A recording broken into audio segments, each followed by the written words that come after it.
23 bilang ini, pada waktu itulah aku akan berterus terang. Kapan waktu itu? Udah terjadi belum? Kan belum. Belum. Nah sekarang ini yang memanggil Yesus Tuhan siapa? Nggak tahu saya siapa itu. Itu kan nggak tahu kan itu. Kan nanti katanya bang.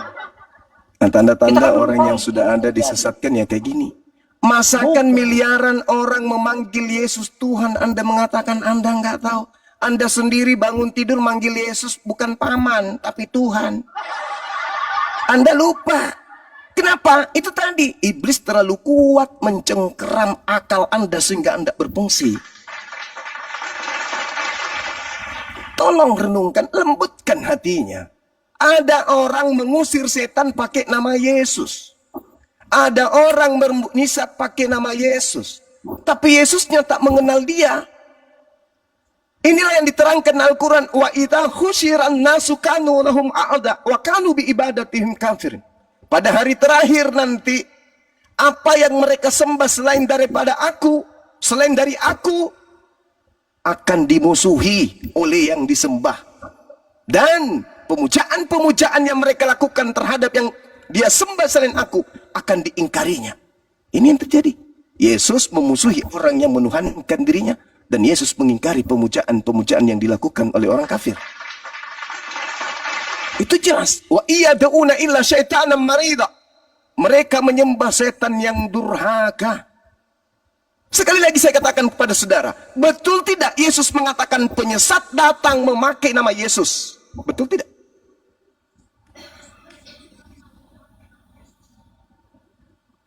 Pertanyaan baru ini.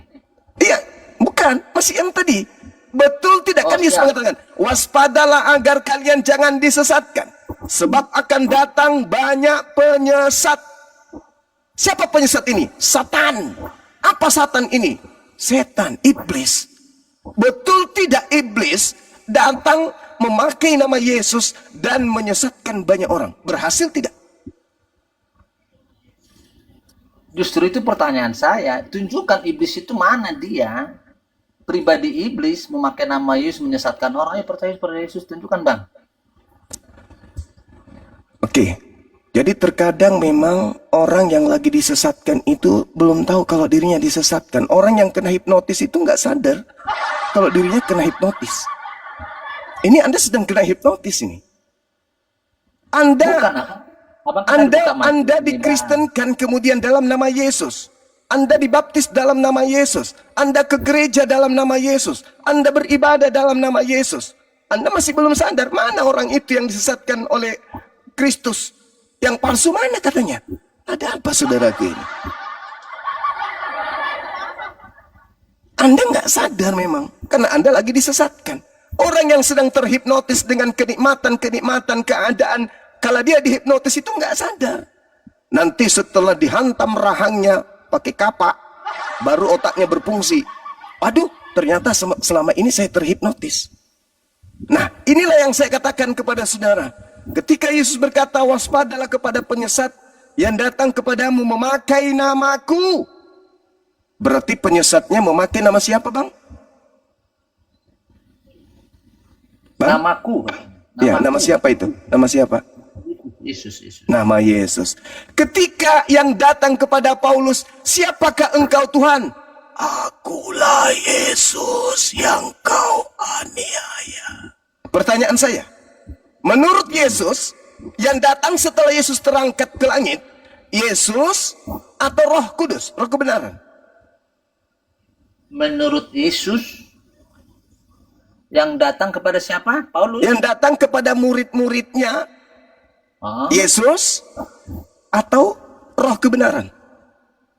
Datangnya pada kapan, Bang? Loh, Yesus di dalam Yohanes 16, saudara, nomor 7, nomor 8. Yesus berkata apa? Adalah benar jikalau aku pergi. Sebab kalau aku tidak pergi, maka penghibur Roh kebenaran itu tidak akan datang. Yesus harus pergi. Supaya yang datang adalah Roh kebenaran. Yang datang kepada Paulus siapa? Paulus juga tanya, kamu siapa? Nah, yang datang itu mengaku siapa? Yang datang mengaku siapa? Ya, Paulus kan tanya, Tuhan Siapakah? siapa kau Tuhan? Kata Paulus manggil Tuhan itu. Nah, oknum ini mengaku siapa? Ya Yesus lah, siapa lagi? Mengaku Yesus kan? Waspadalah kepada penyesat yang datang kepadamu memakai namaku dan berkata akulah dia. Betul? Emang begitu ayatnya? Nah, begitu dalilnya. Sekarang Yesus berpesan kepada Bani Israel, waspadalah kepada penyesat yang datang kepada kalian dengan memakai namaku dan berkata akulah Kristus. Siapakah engkau Tuhan? Kata Paulus. Apa kata oknum tersebut? Akulah Yesus yang kau aniaya. Ini Yesus nggak? Yesus beneran nggak ini? Lah, nyatanya begitu. Anda mengatakan nyata, dari mana ilmunya? Loh, akhirnya kan buta si Paulus itu kan selama 3 hari. Matius 12 nomor 21, orang yang kerasukan setan itu buta. Orang yang kerasukan setan itu Berapa hari butanya, Bang? ya wallahu alam bisawab. Karena ketika kemudian Yesus datang, dengar, ketika Yesus datang kepada dia, diusap sembuh. Yang ngusap siapa? Saudara, lalu ketika dikatakan oleh Yesus di dalam Matius 24 nomor 24, Kristus palsu akan datang melakukan tanda yang dahsyat. Dahsyat gak itu ketika hanya suara terdengar, akulah Yesus yang kau aniaya. Lalu Paulus jadi buta. Dahsyat gak itu? Baik, Bang. Abang perlu tahu, mungkin Abang terlewat sedikit. Itu bukan cuma suara, ada cahaya katanya, Bang. Ada cahaya. Lukas 10 nomor 18. Lukas 10 nomor 18. Coba tunjukkan sama saya satu ayat bahwa iblis pernah mengeluarkan cahaya. Lukas 10, 18. Yesus berkata, aku melihat iblis jatuh dari langit ke bumi berupa cahaya. Hei? Hehehehe. Itu Iblis nggak dalil. pernah mengeluarkan cahaya, Bang. Itu dalil, saudara. Itu dalil. Itu dalil. Itu Dalil. seperti kilat jatuh dari langit. Kilat Kata itu seperti. apa? Kilat itu cahaya atau batu? Tapi kan seperti katanya. Kilat itu batu atau apa? Coba ayo, kita buka ayatnya, ayo. Kita buka ayatnya. Silakan, silakan, silakan. Di situ ada Mana kata tadi? astrape. Astrape itu cahaya. Silakan. Iya, tapi cahaya itu apa cahaya iblis atau seperti katanya? Buka ayatnya di mana, Bang? Seperti cahaya berarti cahaya. Ah, Iya kan? ada aja kau ini. Loh, Yesus melihat seperti cahaya, iblisnya turun. Bang, kerupuk itu seperti ular. Apakah dia ular? Oh, Belum beda tentu, itu, Bang. beda. Aku melihat, dengar. Ini Yesus sedang menjelaskan. Aku melihat iblis jatuh seperti cahaya dari langit. Seperti cahaya. Iya, seperti cahaya. Seperti cahaya dari langit. Iya, berarti bukan cahaya dia, cuman seperti. Boleh jadi bukan cahaya, tapi dia seperti cahaya. Baru ngakuin. Baguslah kalau ngakuin. Boleh Seperti jadi. cahaya, tapi bisa jadi cahaya. Kenapa saudara ini? Bisa jadi. Tapi kalau Iya. si Paulus itu benar-benar jadi sampai matanya buta. Apa Iya, yang membuat betul. matanya buta? Karena Apa cahaya. suaranya bikin jadi buta? Karena Iya. cahaya kan? Karena cahaya kan? Benar. Ah, benar. Mungkinkah iblis bercahaya? Kan nggak mungkin. Lah, tadi seperti kilat dari langit. Itu seperti, Bang. Bukan benar-benar cahaya, Bang. La haula wala Iblis itu nggak quwata perlu illa mengeluarkan billah. cahaya. Inilah abangku, abang membaca ayat tapi abang melewatkan maknanya, Bang. Mohon izin, Bang. Jadi si Paulus itu ketemu Yesus di Damsik itu dalam perjanjian itu bukan seperti, tapi benar-benar ada cahaya. Itulah yang membuat matanya buta. Oke. Tapi Yesus ketika melihat iblis jatuhnya saking cepatnya jatuh robohnya itu seperti kilat katanya, seperti kilat. Bukan dia mengeluarkan kilat. Oke. Yang mengeluarkan kilat itu selama ini kan awan di langit, Bang. Oke. Petir. Oke, baik. Sekarang begini. Menurut Yesus di Yohanes 16 nomor 7 dan 8, yang datang setelah dia roh kebenaran atau Yesus? Baik, Abang. Saya buka ayatnya, Bang. Yohanes berapa, Bang? 16 ya. Pelan-pelan aja. Iya. Yohanes berapa, Bangku? 16. 7 dan 8. Baik, Abang. Saya baca ya. Iya. Biar nggak lari konteksnya. Tetapi karena aku mengatakan hal ini kepadamu, sebab itu hatimu berduka cita. Namun benar yang kukatakan ini kepadamu adalah lebih berguna bagi kamu jika aku pergi. Sebab jikalau aku tidak pergi, penghibur itu tidak akan datang kepadamu. Nah, yang datang Tetapi- siapa? Makanya kita baca dulu Bang sampai habis Bang. Tetapi jikalau aku pergi, aku akan mengutus dia. Wah, keren banget ini bisa mengutus dia. Apa jabatannya ini ya?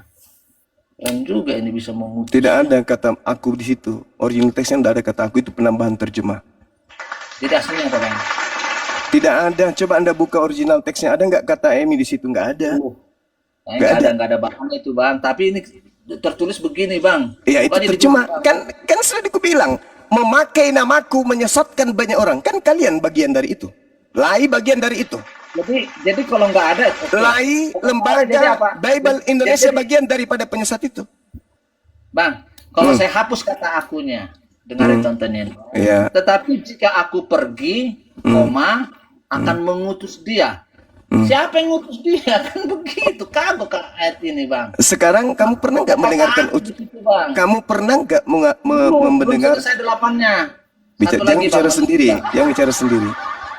Tidak Bukan bagus kita bicara bicara sendiri. sendiri. Nah. Saya kan udah Biasanya kalau percaya. bicara sendiri itu orang gila biasanya, Bang. Enggak lah, Bang. Aku masih Iyalah. Ya makanya jangan bicara sendiri, tanya jawab. kan abang tadi suruh bacain ayat, kan belum selesai ku baca. Iya, itu jelas itu. Maka kesimpulannya, yang datang setelah Yesus pergi siapa? Roh penghibur. Nah, yang datang kepada Paulus siapa? Yesus, kan Paulus juga tanya, siapa kau Tuhan? Nah, mana yang betul? Yang datang setelah Yesus pergi adalah Yesus, atau yang datang setelah Yesus pergi adalah Roh kebenaran? Emang dia datang Yesus? Lah, yang mengaku Yesus di padang gurun itu siapa? Yesus nggak datang, Bang. Lalu Paulus tanya, siapa itu? Siapa Tuhan? Lalu siapa Yesus itu? Ini bukan lebih parah Allah. lagi. Kalau Yesus tidak datang lebih parah lagi. Itu siapa rupanya? Yesus cuma ngomong, Bang. Lah, Nggak datang dia. maksudnya mulut Yesus memanjang dari langit sampai ke Damsik itu. Suaranya. Kan terdengar suara. 1 Korintus 9 nomor 1. Paulus sendiri mengaku, aku melihat Yesus. Bukan hanya melihat suara, tapi dia melihat Suara, Yesus. Bang, dibilang, Bang. Itu menurut Lukas, tapi menurut Paulus? Iya, Yesus kan nggak datang. Itu menurut Lukas, tapi menurut Paulus, aku melihat Yesus. Iya, dalam suara kan. Suaranya itu didengar. Masa suara dilihat? Aneh Anda ini. Jadi Kan dia Paulus... tanya, siapakah Dengar Tuhan, saudara, kan? dengar.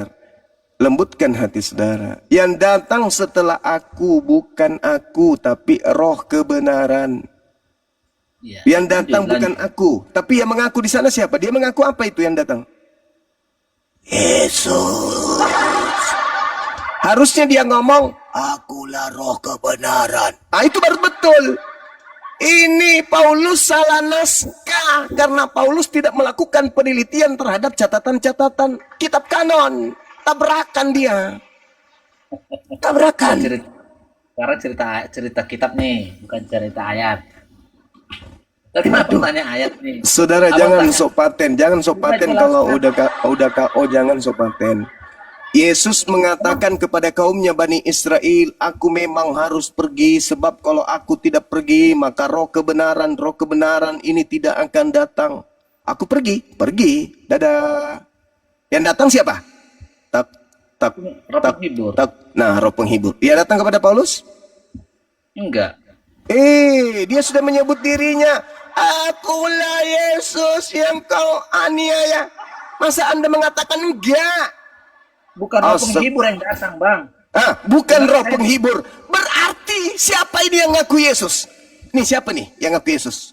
Siapa nih? Ya Yesus sendirilah, siapa lagi? Kan ditanya si Paulus, siapa kau Tuhan? Anda masih sehat Akulah bukan? Yesus. Anda masih sehat kan? Anda membaca dalil yang datang setelah aku bukan aku, tapi roh kebenaran. Kan bukan datang untuk menginsafkan. Ayat 9 Dia mengaku siapa? Oknum ini mengaku siapa? Oknum ini mengaku siapa? Oknum ini mengaku siapa?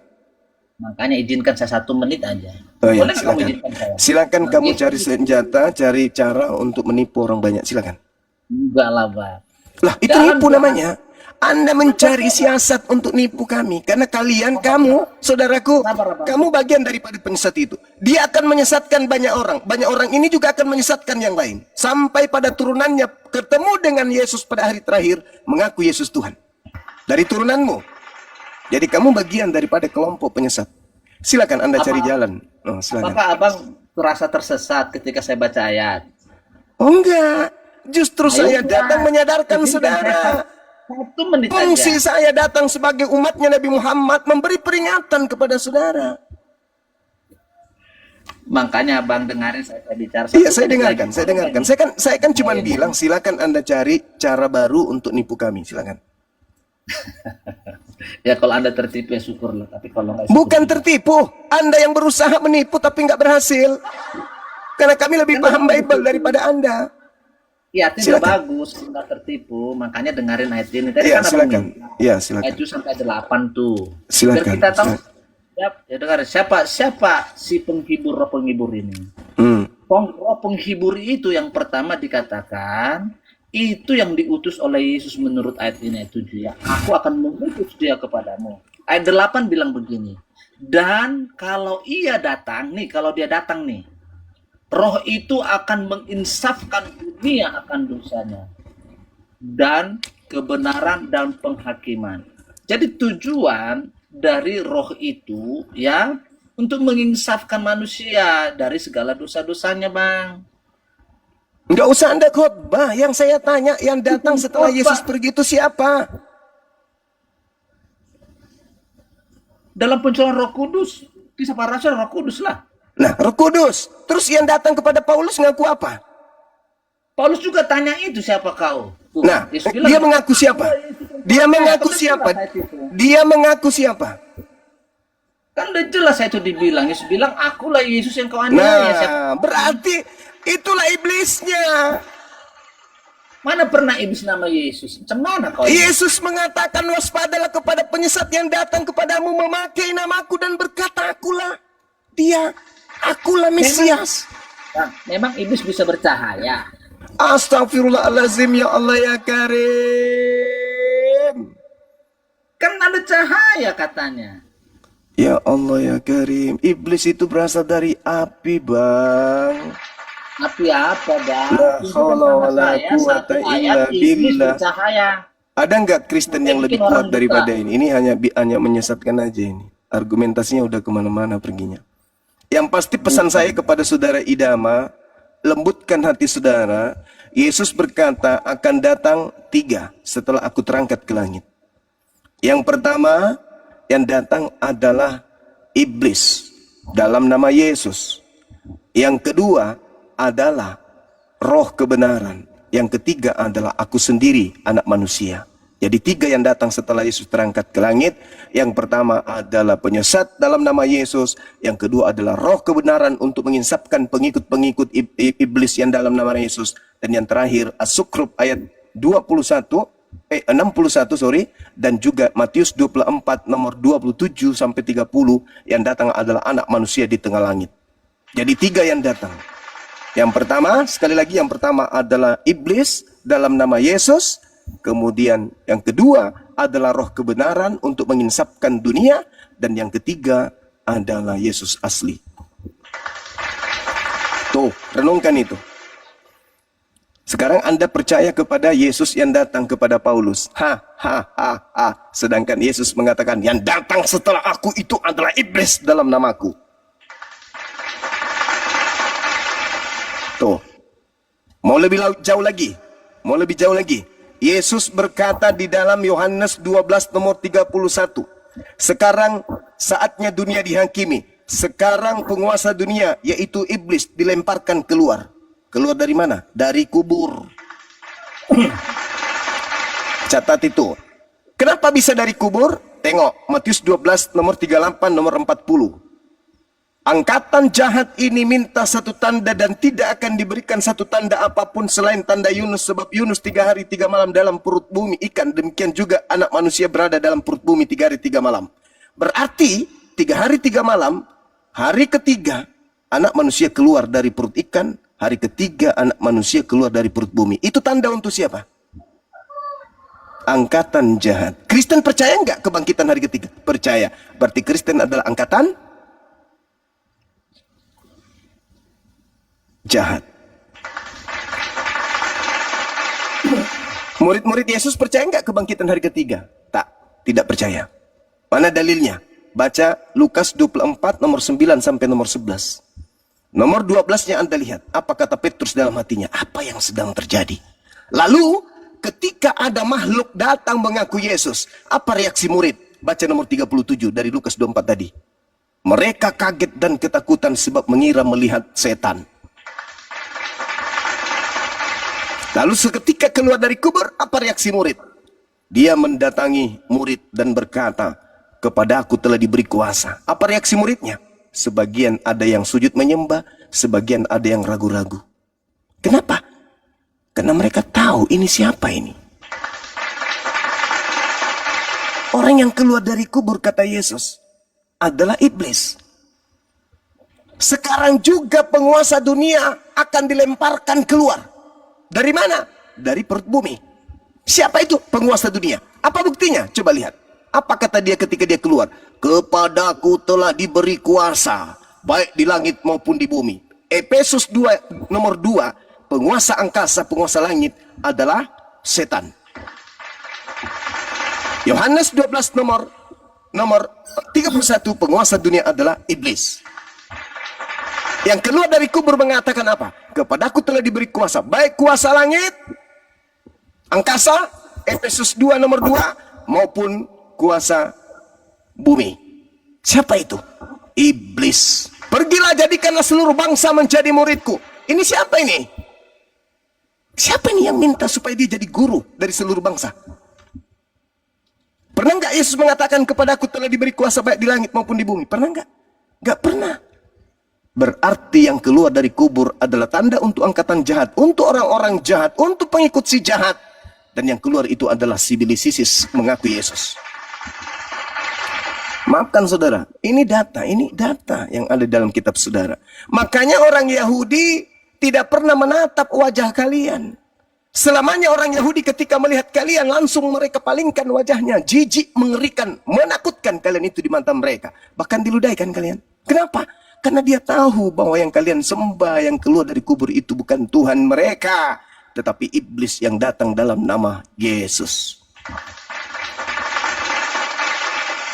Coba lihat, koreksi diri Anda, periksa diri Anda. Siapa yang ngajarin Anda makan babi? Siapa yang ngajarin Anda makan semua yang diharamkan dalam Torah, firman Tuhan? Siapa yang mengajarkan kemudian Anda minum semua yang diharamkan dalam Torah? Siapa yang mengajarkan kalian ibadah pada hari Minggu? Siapa yang mengajarkan kalian kemudian ibadah dalam gereja? Menyembah manusia bernama Kristus. Yang ngajarin siapa? Elohim, Tuhannya Musa tidak. Mesias, Yesus tidak. Lalu siapa yang mengajarkan kalian? Contoh Natal dalam waktu dekat ini. Yang ngajarin siapa? Elohim tidak, Yesus tidak. Lalu siapa? Nah, eleheng ente. Pikirkan itu, renungkan itu. Renungkan, pikirkan. Kok bisa berbeda ajaran Yesus yang datang di tengah kaumnya, memberitakan Injil kerajaan Allah dengan konsep rutinitas ritual Kristen hari ini. Sebentar lagi kalian Natalan, bukan? Yang ngajarin siapa, Cak Ayu? Renungkan itu. Renungkan. Kemana kalian hendak berpijak? Ketika dalil demi dalil diurai kemudian. Kalau Al-Quran saya bawa di sini, Bung, cukup satu aja. Wa makaru wa makarallah. Wallahu khairul makirin. Orang-orang Farisi ahli Torah ingin mencelakakan Nabi kami Isa alaihissalam dengan berbagai macam tipu mujizat, tipu muslihat. Anda lihat di dalam Keluaran 21 nomor 14. Tetapi apabila seorang berlaku angkara terhadap sesamanya hingga dia membunuhnya dengan tipu daya, maka engkau harus mengambil orang itu dari mezbahku supaya ia mati dibunuh. Berarti Tuhan tidak menginginkan pembunuhan terhadap Yesus. Ketika kekuatan Roma bersatu dengan kekuatan Yahudi ingin membunuh Yesus, apakah Tuhan tinggal diam? Tidak. Apa buktinya? Lukas 22 nomor 43-44. Bapak, sekiranya mungkin cawan ini bisa berlalu, biarkanlah berlalu. Tapi kumohon kepadamu ya Bapa, ya Tuhan, janganlah atas kehendakku, tapi atas kehendakmu. Maka malaikat turun dari langit kepadanya, memberikan kekuatan kepadanya, sehingga ia semakin bersungguh-sungguh berdoa, hingga peluhnya seperti titik-titik darah yang berjatuhan ke tanah. Apa fungsi malaikat datang memberi kekuatan? Untuk persiapan terbang ke langit. Wa makaru wa makarallah wallahu khairul makirin. Mereka ingin menipu dengan membuat tipu daya, tipu muslihat, menjerat Yesus, tapi Tuhan tidak menginginkan itu terjadi. Maka Tuhan membalas tipu daya mereka, Tuhan membalas kejahatan mereka. Apa akibat kejahatan yang mereka lakukan? Lahirlah agama yang aneh.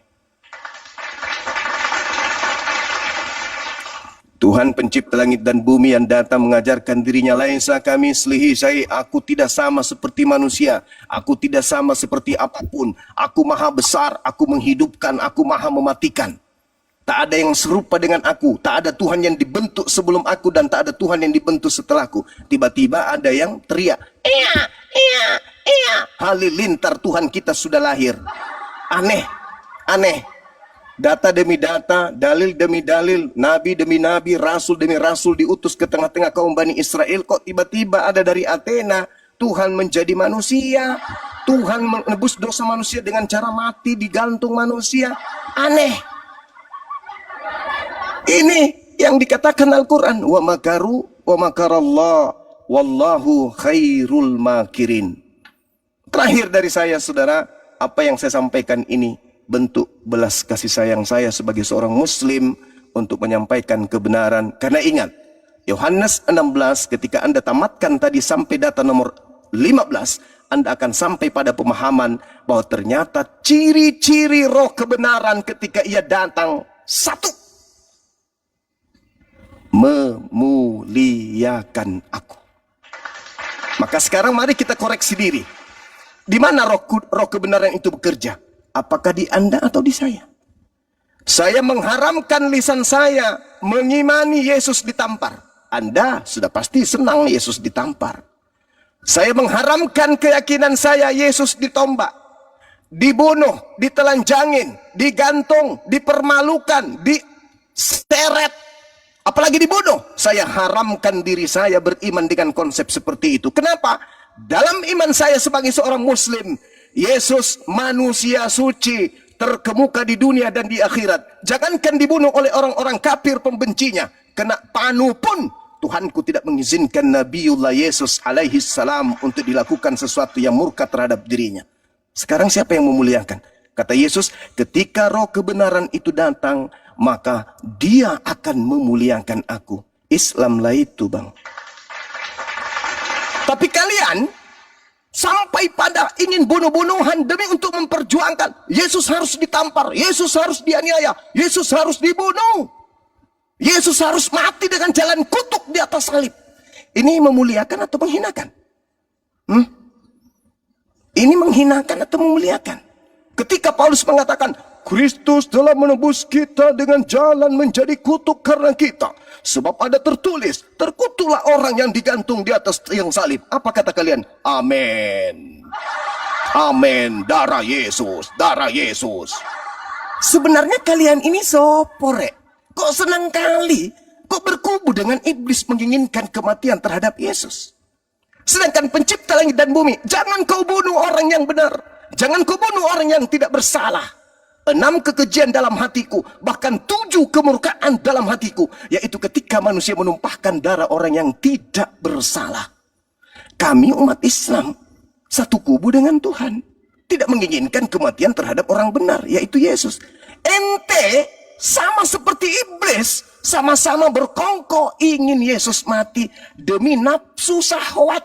Dosa-dosa kalian ditanggung oleh Yesus. Dosa ditanggung oleh orang lain. Begitu pengejutnya kalian.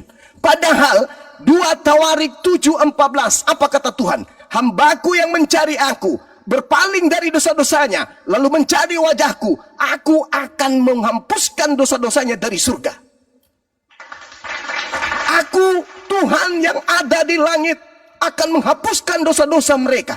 Lalu kalau Tuhan mampu menghapuskan dosa, ngapain dia turun jadi manusia lalu mati dibunuh manusia, Cak Ayu?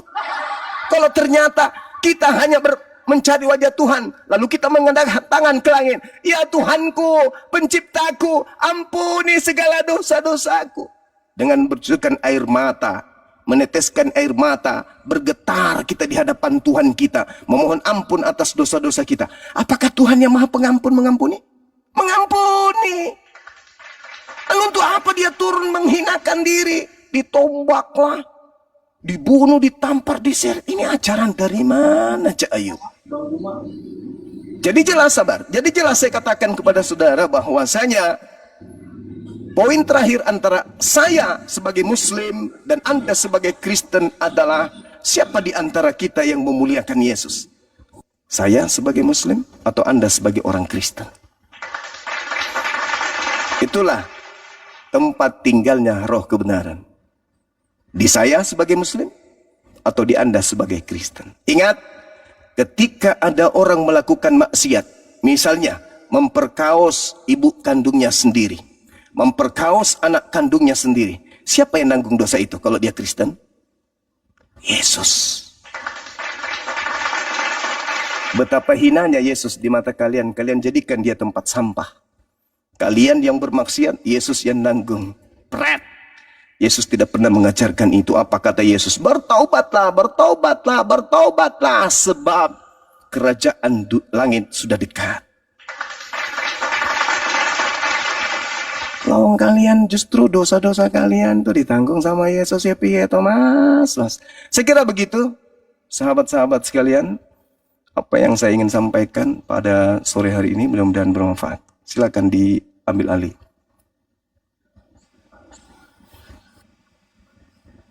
Silakan host, ambil alih loh katanya host.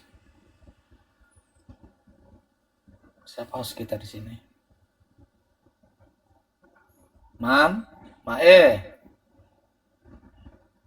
Suruh ambil alih. Ya, ya, SD. Aku jur. Ti. Asar. Ya, Edward, monitor Edward. Iya, Asar, Bang. Hadir. Edward, selamat sore, Kristen Islam. Oi, Asar dulu, bentar ya, Ti. ya, Asar. Bang Jum, permisi ya, bentar Asar ya, Bang. Iya, silakan Ukti. Edward Islam ya. Alhamdulillah Muslim. Oke, lanjut. Idama silakan bantah Bang Jumanya. Siap, lanjutkan. Boleh Silakan. boleh saya bicara? Boleh. Baik, soalnya begini, mohon izin. Saya bilang setiap saya bicara, saya bilang izinkan saya 1 menit, izinkan saya 1 menit. Kalau saya hitung baru 3 perkataan saya, berarti cuma 3 menit saya ngomong. Oh iya, sorry, maaf, lanjut. Boleh ngomong sampai 5 jam ke depan juga nggak apa-apa, silakan. Baik. Sekarang kita tanggapi Bang ya, mohon izin Bang ya. Yang pertama, Yesus tidak menyelamatkan orang Kristen Bang. Jadi informasi abang tadi itu cukup keliru ya, menurut Alkitab ya. Yesus bukan untuk orang Kristen, tapi Yesus untuk dunia ini, untuk siapa yang percaya kepadanya. Itu yang pertama. Terus yang kedua,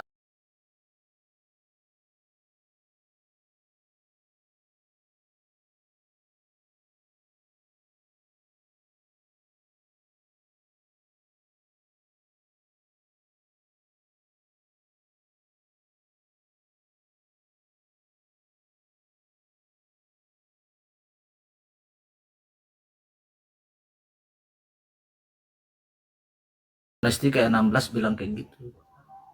Karena begitu besarlah kasih Allah akan dunia ini, sehingga ia mengaruniakan anaknya yang tunggal, supaya setiap orang yang percaya kepadanya tidak akan binasa, melainkan beroleh hidup yang kekal. Jadi nggak dibilang setiap orang Kristen yang beragama Kristen nggak laku itu Bang agama nanti di surga itu Bang, nggak ditanya apa agamamu. Tuhan tanya cuma satu, apakah kau percaya? Karena ayat itu jelas, yang percaya kepadanya tidak binasa, tapi dipastikan memperoleh hidup yang kekal. Jadi sederhana sebenarnya. Saya nggak perlu banyak bicara juga loh, nggak terlalu banyak yang mau disampaikan. Begitu abangku. Oke, baik. Mohon izin teman-teman yang lain. Barang siapa yang percaya kepada Yesus memperoleh hidup yang kekal, tidak binasa melainkan memperoleh hidup yang kekal. Yang percaya kepada Yesus ya, bukan percaya kepada yang lain, termasuk kepada iblis yang datang memakai nama Yesus, tapi percayanya hanya kepada Yesus tok. Ketika Yesus ditanya, Yesus, ya paman, siapakah engkau menurut engkau? Bukan menurut yang lain, bukan menurut orang Islam, bukan menurut orang Kristen, bukan menurut orang Yahudi, bukan, tapi menurut engkau. Siapa engkau ini? Yesus menjawab dalam Yohanes 5 nomor 36. Ada kesaksianku yang lebih penting dari kesaksian Yohanes Pembaptis, bahwa segala pekerjaan yang aku kerjakan berupa mukjizat-mukjizat, tanda-tanda yang dahsyat, semua itu telah aku kerjakan, semua itu aku kerjakan. Dan pekerjaan itulah yang bersaksi tentang aku, bahwa aku adalah, siapakah engkau wahai Yesus? Aku adalah utusan Tuhan. Ya udah, selesai. Kalau Anda percaya kepada Yesus, Anda akan memperoleh hidup yang kekal. Percaya bahwa Yesus adalah utusan Tuhan. Lah, lantas di gereja kalian menyembah siapa? Menyembah utusan Tuhan. Salah. Berarti Anda tidak percaya kepada Yesus. Yesus berkata di dalam Matius 15 nomor 24, aku diutus hanya kepada domba yang sesat dari umat Israel. Anda percaya nggak? Kalau Anda percaya, yuk tinggalkan gereja. Karena Yesus tidak pernah mengajarkan umatnya untuk masuk ke gereja. Yesus tidak pernah mengajarkan untuk menjadi Kristen. Yesus mengajarkan untuk menjadi penganut Torah yang setia. Matius 19 nomor 16, Guru, apa yang harus aku kerjakan supaya aku bisa memperoleh hidup yang kekal? Apa kata Yesus? Lakukan segala apa yang diperintahkan Bapa kepadamu. Sudah Guru, kalau begitu jual seluruh hartamu berikan kepada si miskin. Sudah Guru, kalaupun sudah, maka kamu baru bisa menjadi pengikutku. Jadi untuk menjadi pengikut Yesus harus mentaati segala perintah Torah. Sementara Paulus pendiri agama Kristen mengatakan dalam Lukas 2 nomor 16, tidak ada orang yang dapat dibenarkan, yang dibenarkan karena melakukan hukum Torah. Nggak ada. Bahkan Paulus mengatakan, jika engkau berharap ada kebenaran dalam hukum Torah, maka sia-sialah kematian Kristus. Sementara Yesus berbeda. Matius 5 nomor 19 kata Yesus, barang siapa yang melakukan hukum Taurat dan memerintahkan kepada orang lain untuk melakukan segala perintah yang ada di dalamnya, apa kata Yesus? Maka orang itu akan menempati tempat tertinggi di dalam kerajaan surga. Syarat masuk surga, menjalankan segala perintah hukum Torah. Kata siapa? Kata Yesus. Syarat masuk surga, menurut Paulus, meninggalkan semua hukum Taurat. Tabrakan. Sekarang mana yang Anda percaya? Yesus atau Paulus? Begitu besar kasih karunia Tuhan akan dunia ini sehingga ia menyerahkan anaknya yang tunggal. Barang siapa yang percaya kepada Paulus, tidak binasa, melainkan memperoleh hidup yang kekal. Gitu dalilnya? Oh enggak dong. Barang siapa yang percaya Yesus. Nah sekarang murid-muridnya memperoleh hidup kekal enggak? Memperoleh. Dengan cara apa? Dengan cara mengimani dia. Percaya kepada dia. Mengenal dia. Mengenal sebagai apa? Baca Yohanes 17 nomor 3. Hidup kekal itu adalah mereka mengenal engkau satu-satunya Tuhan yang benar. Dan mengenal Yesus yang engkau utus. Lalu kemudian Yesus mengatakan, Yohanes 17 nomor 8, segala firman yang engkau berikan kepadaku, segala firman nih, segala firman, bukan cuma comot-comot firman, tapi segala firman, telah aku sampaikan kepada muridku, dan muridku telah menerimanya, dan mereka telah percaya dengan pasti, bahwa engkaulah yang telah mengutus aku. Berarti segala firman yang telah Yesus sampaikan, yang telah Yesus terima dari Bapa, telah Yesus sampaikan seluruhnya kepada muridnya.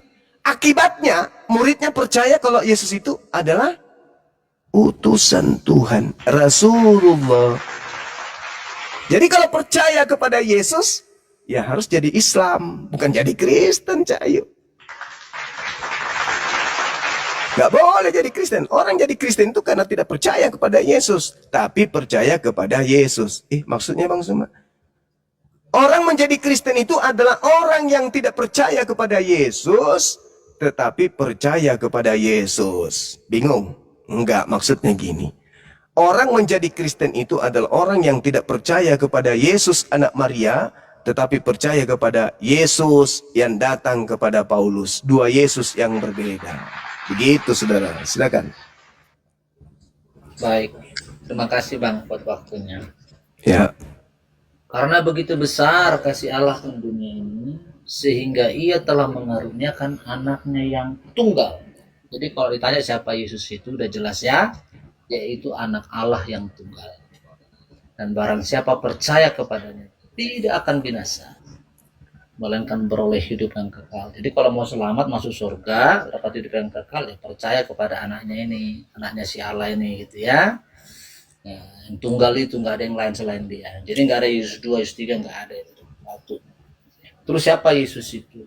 Kalau kita membaca dalam Yohanes pasal 4, ketika Yesus ketemu dengan perempuan Samaria, Yesus mengatakan kepada perempuan Samaria itu waktu di sumur ya, dia ngambil air.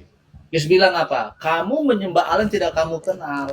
Karena perempuan itu mengatakan kami menyembah Allah di kiblat A, di gunung C, kiblat kami ke sana. Habis katakan apa?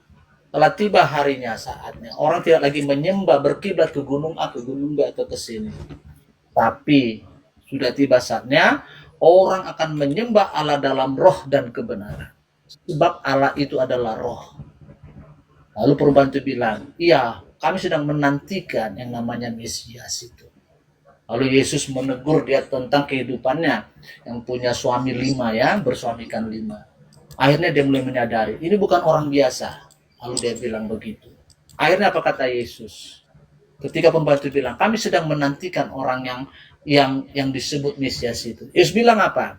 Di dalam Yohanes pasal 4 ayat 25 sampai 26 Yesus berkata kepada perempuan itu, akulah dia yang sedang berkata-kata dengan engkau. Jadi Yesus dikasih tahu, Yesus sendiri mengaku dirinya sebagai Mesias. Kemudian dalam Matius 16 ayat 5 sampai 17, Yesus meneguhkan pengakuan Petrus bahwa Yesus adalah Mesias. Itu udah jelas. Kalau mau belajar lagi dalam Yohanes pasal 10 ayat 36, Yesus mengatakan, aku anak Allah. Itu keluar dari mulut Yesus sendiri. Kalau kita berbalik kepada Matius pasal 26 ayat 63 sampai 64, di hadapan Mahkamah Agung, Yesus mengakui bahwa ia adalah anak Allah dan duduk di sebelah kanan yang Maha Kuasa. Itu pengakuan Yesus. Kalau kita kembali kepada Yohanes pasal 10 ayat 30, Yesus katakan, aku dan Bapa adalah satu. Jadi Yesus memperkenalkan siapa dirinya. Banyak sekali. Kemudian dalam Yohanes pasal 14 ayat 9, barang siapa telah melihat aku, kata dia, ia telah melihat Bapa. Wah, ini luar biasa. Nggak ada nabi yang berani ngomong kayak gitu. Sehebat-hebatnya Musa pun yang hebat begitu, yang membelah lautan itu, nggak berani bilang begitu. Kalau kau ngelihat aku, kau ngelihat Allah itu, ngelihat Bapa itu. Yesus itu luar biasa. Yohanes 8 ayat 58, ayat yang berikutnya 58. Yesus katakan, sebelum Abraham jadi, aku telah ada. Mana ada nabi yang bilang berani begitu, Bang? Terus ketika ditanya identitas dia sendiri, Yesus mengakui di dalam Yohanes pasal 8 ayat 12. Yesus katakan, akulah terang dunia. Bayangi dia menerangi dunia ini, Bang.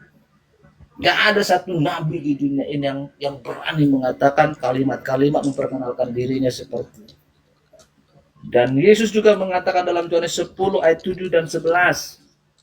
Yesus mengatakan, akulah pintu. Akulah gembala yang baik. Siapa yang berani mengatakan kalau dia pintu surga, Bang? Gak ada, Bang. Nabi mana yang berani mengatakan seperti itu? Tapi Yesus berani mengatakan itu. Dan kemudian dalam Yohanes pasal yang ke-11 ayat 25, Yesus memperkenalkan dirinya, dia siapa? Akulah kebangkitan dan hidup. Mana ada nabi yang berani mengatakan? Nabi sekarang itu ada mati semua, itu masih di kuburan. Ada yang bangkit enggak? Jangan-jangan dia jadi fosil semua itu nabi-nabi. Tapi Yesus mengatakan, akulah kebangkitan dan hidup. Benar, dia hidup. Alkitab mencatat dia hidup. Dan yang paling dahsyat, Yohanes 14 ayat 6 dia bilang, akulah jalan, kebenaran, dan hidup. Tidak ada satu orang pun datang kepada Bapa kalau tidak melalui Nabi. Dan Yesus tegaskan di dalam Yohanes 15 ayat 11, akulah pokok anggur yang benar. Berarti ada pokok anggur yang palsu. Jadi berbicara yang palsu, di luar Yesus pasti palsu. Kira-kira gitu, Bang. Oke, baik. Jadi saudara-saudara sekalian yang mendengarkan tadi argumentasi saudara kita ini, nih jelaskan, dengarkan saya bicara. Jadi kalau orang Kristen mendengarkan ucapan-ucapan Yesus seperti yang diurai tadi, Yesus seketika Tuhan. Wah, pokoknya Yesus Tuhan ini. Wah, hai. Kenapa bisa begitu? Karena mereka Kristen. Penyembah-penyembah dewa. Penyembah-penyembah roh. Bagaimana dengan murid Yesus ketika mendengarkan gurunya berbicara seperti itu? Hah? Apakah kemudian mereka menuhankan Yesus? Sorry lah. Orang tadi, saudara Idama tadi cuma mencomot-comot ayat yang bisa mendudukkan Kristus yang datang kepada Paulus di padang gurun yang keluar dari kubur itu sebagai Tuhan sembahan. Itu kita tidak heran. Sedangkan Yesus kepada murid Yesus, apa kata Yesusnya? Yohanes 17:8. Segala firman coy. Semua firman, bukan comot-comot firman. Semua firman. Semua firman yang engkau berikan kepada aku telah aku sampaikan kepada mereka. Mereka telah menerimanya. Dan mereka percaya bahwa aku adalah dewa. Sorry. Aku adalah Theos. Sorry. Aku adalah Tuhan. Sorry. Aku adalah Bapa. Sorry. Emang Kristen? Aku adalah utusanmu. Lalu bagaimana dengan mujizat pekerjaan-pekerjaan? Wah, sorry. Pekerjaan-pekerjaan yang Yesus lakukan. Membangkitkan orang mati. Orang lumpuh berjalan. Orang buta melihat. Menurut murid Yesus dan menurut Yesus, itu pekerjaan utusan Tuhan atau pekerjaan Tuhan? Utusan Tuhan. Tapi kalau orang Roma, orang Yunani, coba Anda lihat di dalam Kisah Para Rasul 14 nomor 10 11 12. Ketika Paulus datang bermujizat di tengah-tengah mereka, apa kata mereka? Halilintar, inilah dewa kita, dewa Hermes. Kalau orang Kristen melihat Yesus membangkitkan orang mati, orang Kristen salto ke depan 3 kali, salto ke belakang 2 kali, begitu terus sampai 5 jam. Kenapa? Karena dia bilang, oh Tuhan kita, hore, Tuhan kita sudah turun ke bumi. Kenapa begitu? Karena mereka adalah pelanjut tongkat estafet pengajaran Roma Yunani kuno. Itu fakta. Tapi kalau orang Yahudi, Musa belah lautan, cok. Dia anggap Tuhan? Tidak. Cuma membangkitkan orang mati. Dia anggap Tuhan. Kecil. Tuhan tidak sekecil itu. Nih, contoh, kita batalkan ungkapan orang Kristen yang diwakili oleh saudara Idama selayaknya penyembah dewa-dewa. Apa yang tadi? Salah satunya. Salah satunya apa tadi itu? Contoh salah satunya apa, teman-teman? Siapa yang melihat aku, melihat Bapak, katanya. Parah sekali. Kalau kita lihat kemudian di dalam pengajaran Yesus, Yohanes 7 contohnya. Atau yang tadi yang orang yang mengambil ini, yang mengambil apa? Wanita Samaria yang mau minum air di sumur tadi itu karena dia haus. Cara membantahnya sederhana kan? Tadi kagumnya dia karena pernyataan Yesusnya. Wah, kagum. Wah, inilah dewa kita. Oh, Tuhan kita. Padahal di data 19-nya mengatakan, kata perempuan itu kepada Yesus, Tuhan, terbukti sekarang bagiku bahwa engkau adalah manusia yang adalah nabi. Ketepak. Nyata bagiku, wahai Tuhan. Perempuan ini loh. Tapi bagi orang Kristen yang diwakili saudari Dama, oh nyata bagi kami kamu adalah dewa. Sadari itu, Bung. Jadi jangan pernah kau pamer konsep paganismemu itu kepada kami umat Islam. Itu akan hanya jadi bahan tertawaan.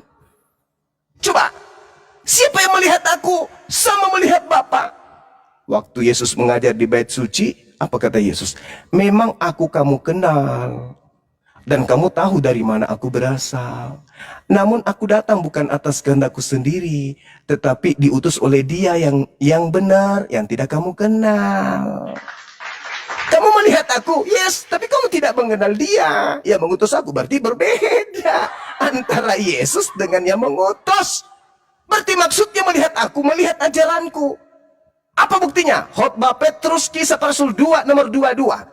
Hai orang-orang Israel, dengarkanlah, yang aku maksud adalah Yesus dari Nazaret, seorang yang ditetapkan oleh Bapa kita untuk melakukan mujizat tanda-tanda kekuatan yang dilakukan oleh Bapa melalui perantaraan Yesus. Berarti Yesus hanya wadah, sebagai duta, sebagai wakil, sebagai rasul Tuhan di tengah kaum Bani Israel untuk menyatakan mukjizat dari Tuhan yang dilakukan melalui perantaraan Yesus. Tapi kalau orang Kristen melihatnya, ada dewa, aduh mama, ada dewa turun ke bumi. Mana, itu siapa namanya? Yesus. Kenapa dia aku katakan dewa? Dia keluar dari kubur, ma. Padahal bagi orang Indonesia, jangankan orang Yahudi, orang Indonesia ada orang keluar dari kubur, jangankan Tuhan, yang ada hanya hantu, kuntilanak, vampir, zombie. Tapi kalau bagi Kristen, wah, tepuk kaki, ketepak. Ah, ini Tuhan, ini dewa. Jadi saudaraku, hal-hal yang kamu sedang katakan tadi sebenarnya, sekali lagi, di awal saya sudah katakan tadi, kamu ini sedang mengajarkan tentang Yesus yang datang kepada Paulus, yang kau sembah di gereja itu, yang datang dalam dunia, dalam kehidupan kalian sebagai Kristen. Bukan Yesus yang bermukjizat itu, bukan. Anda bukan orang bodoh, Anda orang pintar. Kristen itu orang cerdas. Mereka tahu kok ketika ada Yesus bangkitkan orang mati, itu karena Tuhannya, Bapaknya yang melakukan melalui Dia. Ketika Yesus kemudian membuat air jadi anggur, itu bukan Yesus kok, itu karena mujizat yang Tuhan berikan kepada Dia. Anda sadar kok itu. Tetapi lebih kencang pengaruh Yesus, iblis yang datang dalam nama Yesus dalam tubuh Anda. Sehingga Anda mencoba mengelabui ketika ada hal-hal mujizat yang hebat, yang bagus, yang dahsyat terhadap Yesus. Anda katakan, oh dia Tuhan, oh dia Tuhan, oh dia Tuhan. Tapi bagi kami dan bagi Yahudi itu hanya lelucon. Lelucon itu. Nih, tak kasih ilmu. Kita lihat di dalam Kisah Para Rasul 14. Ketika orang banyak melihat apa yang dilakukan oleh Paulus, mereka berseru dalam bahasa Likaonia, dewa-dewa telah turun di tengah-tengah kita dalam rupa manusia Paulus. Barnabas mereka sebut Zeus, dan Paulus mereka sebut Hermes, karena ia yang berbicara. Maka datanglah imam dewa Zeus, yang kuilnya terletak di luar kota, membawa lembu-lembu jantan dan karangan-karangan bunga ke pintu gerbang kota untuk mempersembahkan korban bersama-sama dengan orang banyak kepada Paulus dan Barnabas. Jadi Paulus di Yahudi dianggap penyakit sampar. Paulus di tengah-tengah orang Roma dianggap dewa. Yesus di tengah-tengah orang Yahudi dianggap anak zina, anak haram. Di tengah-tengah orang Roma dianggap dewa. Inilah yang kalian sifati. Inilah yang kalian ajarkan. Inilah yang kalian anut hari ini. Coba lihat di dalam Kisah Para Rasul 17 nomor 21. Apa kata Paulus? Adapun orang-orang Athena, ibu kota Yunani ya, dan orang-orang asing yang tinggal di situ tidak mempunyai waktu untuk sesuatu selain untuk mengatakan atau mendengarkan segala sesuatu yang baru. Paulus pergi berdiri di atas Areopagos, di atas mimbar, di atas ring ya, semacam tempat-tempat sidang gitu. Dan berkata, "Hai orang-orang Athena, aku melihat bahwa dalam segala hal kamu sangat beribadah kepada dewa-dewa. Sebab ketika aku berjalan-jalan di kotamu dan melihat-lihat barang-barang pujaanmu, aku menjumpai juga sebuah kuil dengan tulisan, kepada dewa yang tidak dikenal. Apa yang kamu sembah tanpa mengenalnya, itulah yang kuberitakan kepada kamu."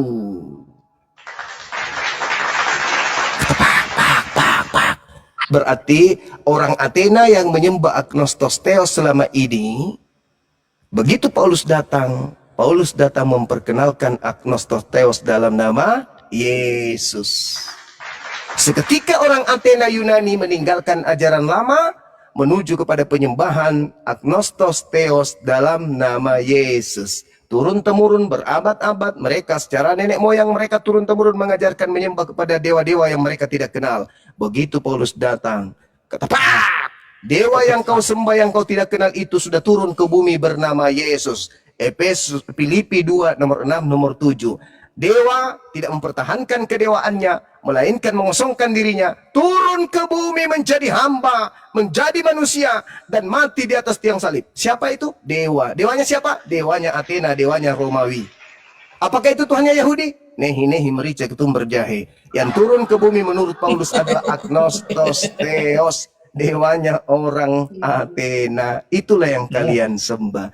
Innalillahi wa inna ilaihi raji'un. Tabarakallahu fi umri ma'uzubillah min jauh. Lami aju. Lanjut. Darel, Oi. Ini Kristen Islam. Ban dalam mobil truk. Tuh, silakan kamu. sebenarnya Jangan gini, ini, kamu tadi kan bilang dibawakan. Sukuma ini ada sedikit benarnya, tapi dia memplesetkan itunya. Sebenarnya Mulai. yang di Yunani itu benarnya si Paulus datang ke Yunani memperkenalkan Yesus. Ketika berjalan-jalan di kuil-kuil mereka, si Paulus ini berjalan-jalan, ditemukan si Paulus lah ada sebuah penyembahan kepada Allah yang tidak dikenal atau dewa yang tidak dikenal, benar itu. Nah, si Paulus ini ngomong sama orang Yahudi, yang ku perkenalkan, yang ku bawakan ini adalah di Theos yang tak kau kenal, yang maha kuasa ini. Ada dewa yang tidak mereka kenal, tetapi jagoan luar biasa, tetapi memiliki kuasa yang luar biasa, lebih hebat dari Zeus. Jadi dikatakanlah, bukan aku dewanya, kata si Paulus, tetapi ini Yesus. Tenang dulu kau Juma, jadi kau paling ribut. Jadi yang ku kenalkan ini adalah, ini sesembahan yang tak kau kenal ini, itulah yang mau ku perkenalkan sama namanya Yesus. Yesus berarti dewa yang mereka sembah selama ini namanya. Kau jangan memelintir-melintir, kata Pel. Berarti dewa yang selama ini Yunani sembah namanya adalah. Mereka tidak mengenal Yesus sebelumnya, kawan. Makanya ada itu namanya di Antioquia, di Tesalonika, kata apa bahasa kau bilang kau orang tahu kau. Dengar Dariel, dengarkan, dengarkan.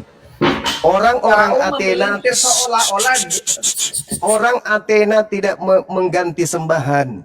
Orang Athena meneruskan penyembahan terhadap dewa mereka yang tadinya adalah dewa Agnostos Theos, mereka ganti dengan dewa Yesus. Dalil Anda baca sendiri bukan? Aku melihat kalian sangat taat beribadah kepada siapa? Kepada dewa-dewa yang tidak kalian kenal. Aku datang memperkenalkan dewa tersebut. Ada satu sesembahan dewa yang tidak dikenal. Aku datang memperkenalkan dewa tersebut. Betul. Siapa nama dewa tersebut yang kalian sembah secara tidak kalian kenal? Yang tidak dikenal ini, yang maha kuasa ini, itulah Yesus yang mau kukenalkan. Yesus. Berarti Yunani kala itu seketika menyembah kepada dewa mereka namanya siapa? Bodoh kali. Yesus. Dengarkan saya, dengarkan gurumu ketika berbicara. Ulangan Guru 13, bodoh dengar. kau jadi guru pula kau sama Dengar, si dengar. katapel ini aku jadi guru. Dengar. Ulangan 13. Apabila di Baca. tengah-tengahmu muncul seorang nabi. Kisah para Rasul 13 nomor 1. Saulus adalah nabi. Apabila di tengah-tengahmu muncul seorang nabi atau seorang pemimpi dan ia memberitakan kepadamu suatu Mimpi tanda ya, atau mimpi mukjizat. ya. Ya, kepadamu suatu tanda atau mukjizat. Paulus bermandikan tanda dan mukjizat. Dan apabila tanda atau mukjizat yang dikatakannya kepadamu itu terjadi, Paulus bisa membuktikan mukjizat-mukjizatnya. Dan ia memujuk, marilah kita mengikuti teos lain yang tidak kau kenal. Yang tidak kau kenal. Marilah kita berbakti kepadanya, kepada Yesus, Theos, Agnosto, Theos itu. Maka janganlah engkau mendengarkan perkataan nabi tersebut atau pemimpi itu. Sebab Tuhan Elohimmu mencoba kamu untuk mengetahui apakah kamu sungguh-sungguh mengasihi Tuhan Elohim dengan segenap hatimu, segenap jiwamu. Tuhan Elohimmu harus kau ikuti, harus kamu takuti akan Dia. Kamu harus berpegang pada perintahnya, suaranya harus kamu dengarkan, kepadanya harus kamu berbakti dan berpaut. Ini maksudnya apa? Torah atau bukan? Itu yang Paulus dimaksudkan nabi pemimpi. Oke, aku dulu. Enggak, Nabi pemimpi tadinya itu yang bermimpi di gua gila. Sabar dulu. Dikatakan bahwa Tuhanmu yang harus kau taati. Kamu harus berpegang teguh kepada perintah-perintahnya. Kamu harus takut kepadanya. Ini siapa yang menghilangkan perintah-perintah Tuhannya Yahudi? Yang mengatakan bahwa perintah Tuhannya Yahudi adalah sampah. Tunggu dulu. Ini udah ajaran Musa ini. Ajaran Musa. Jadi apabila selesai udah nggak laku lagi ajaran Musa, udah selesai ajaran Musa di atas kayu salib. Berarti yang mengajarkan itu siapa? Apa berarti? Yang mengajarkan itu siapa? Yang mengajarkan itu siapa? Yang mengajarkan mengajarkan membatalkan hukum Taurat siapa? Kau sosok guru udah guru Yang bodohnya kau. mengajarkan membatalkan hukum Taurat siapa? Yesus berkata, barang siapa yang membatalkan hukum Taurat meskipun yang paling terkecil dan mengajarkan kepada orang lain, maka dia akan menempati tempat terhina dalam kerajaan langit. Pertanyaan saya, siapa yang mengajarkan membatalkan hukum Taurat? Bukan hanya yang kecil, tapi seluruhnya. Itu siapa? Woi! Siapa? Siapa yang mengajarkan menghilangkan hukum Taurat? Bukan hanya yang terkecil, tapi seluruhnya. Siapa? Yang kau tahu orang Yahudi. Dialah yang memperkenalkan, dialah yang memperkenalkan ilah lain dalam nama Kristus. Siapa yang memperkenalkan ilah lain bernama Kristus? Aulus. Siapa yang mati dibunuh? Aulus. Siapa yang membatalkan hukum-hukum Tuhan? Aulus. Siapa yang mengajarkan hukum Tuhan itu adalah tinja? Aulus. Kamu masih ingin membela? Hah? Udah nyata-nyata. Paulus mengajarkan agnostos theos. Dewa yang tidak dikenal. Yang kemudian Tuhannya Yahudi minta agar dihindari orang yang mengajarkan kepada dewa yang tak dikenal tersebut. Ayo, siapa yang akan kau peringati hari kelahirannya ini? Tanggal 25 Desember? Siapa Tuhanku? Elohim lahir tahun berapa? Elohim itu berapa? Mana ada Elohim Berarti kamu mengajarkan ilah lain. Memang tahu apa? Jangan emosi dong. Kau mengajarkan ilah lain karena Tuhannya Yahudi tidak pernah ulang tahun. Siapa bilang orang Yahudi nggak percaya Yesus kok? Ngapain? Biasa aja. Nah, berarti ilah yang mereka sembah dilarang kan? Dilarang. Jangan kamu mengikuti ilah apabila ada orang yang mengajarkan kepada ilah yang tidak kamu kenal. Paulus tiba-tiba muncul mengajarkan ilah yang tidak Yahudi kenal bernama Kristus. Apa perintah ilahnya Yahudi kepada orang Yahudi? Bunuhlah dia.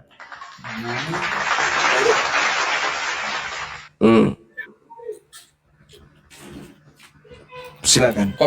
Kau paksakan orang Yahudi harus percaya Yesus. Jadi Ya enggak, memang nggak- bukan dipaksakan. Orang Yahudi dilarang percaya kepada ilah lain, dewa yang tidak mereka kenal. memang orang Yahudi nggak percaya. Memang Yesus dilarang percaya kepada dewa, dilarang percaya kepada ilah yang asing, dilarang. gini cuma Yesus itu ilahnya itu diperkenalkan Paulus kepada orang Yunani, benar ilah atau dewa. Theos itu kan ilahnya itu atau dewa Iya samanya itu. betul, makanya orang Yahudi tidak percaya ajaran Kristen karena ajaran Kristen menyembah kepada ilah yang tidak dikenali oleh Bani Israel. Dikenalnya mereka mengenal Yesus tapi tidak mau Mereka mengaku mengenal sebagai Tuhan. manusia, Betul, menerimanya sebagai sebagai manusia, diakuinya rasul sebagai aja, manusia sebagai biasa. Mesias aja tidak, apalagi mengenalnya sebagai Betul, ilah nggak Tuhan. diakuinya memang Yesus itu manusia. Aneh itu, aneh. Rabi, Sedangkan guru-guru ilah, maksudnya. dengar, sedangkan ilah yang kamu sembah adalah Theos yang turun menjadi daging.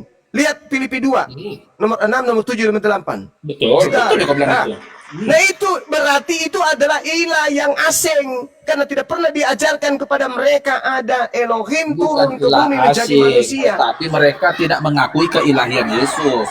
Lah nenekmu kiper mana ada keilahian pada diri nenekmu kiper, Yesus. kakekmu lah Coba kiper. coba kamu sebagai seorang Kristen tunjukkan satu sisi keilahian Yesus itu mana?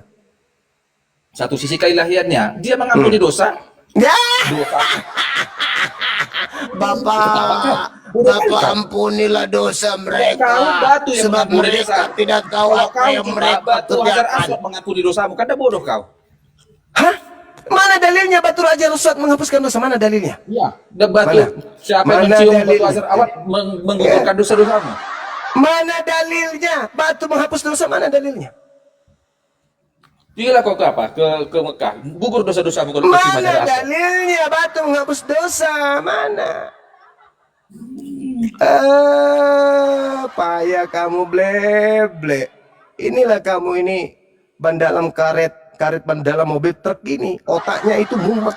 Diajarin kebenaran, salto-salto kebenaran nggak bisa masuk di otakmu. Karena apa? Jadi Sesuatu orang yang- Yahudi, jadi orang Yahudi itu dilarang percaya kepada ilahnya Athena, yaitu Yesus. Dilarang mereka untuk percaya kepada ilah Athena. Memang nggak percaya Yahudi kepada sekarang Yesus. saya Siapa yang tanya nggak samamu. percaya? Sekarang saya tanya samamu. Hmm. Ilah Athena namanya siapa? Ilah Athena ya Zeus, siapa si Setelah Hades. Paulus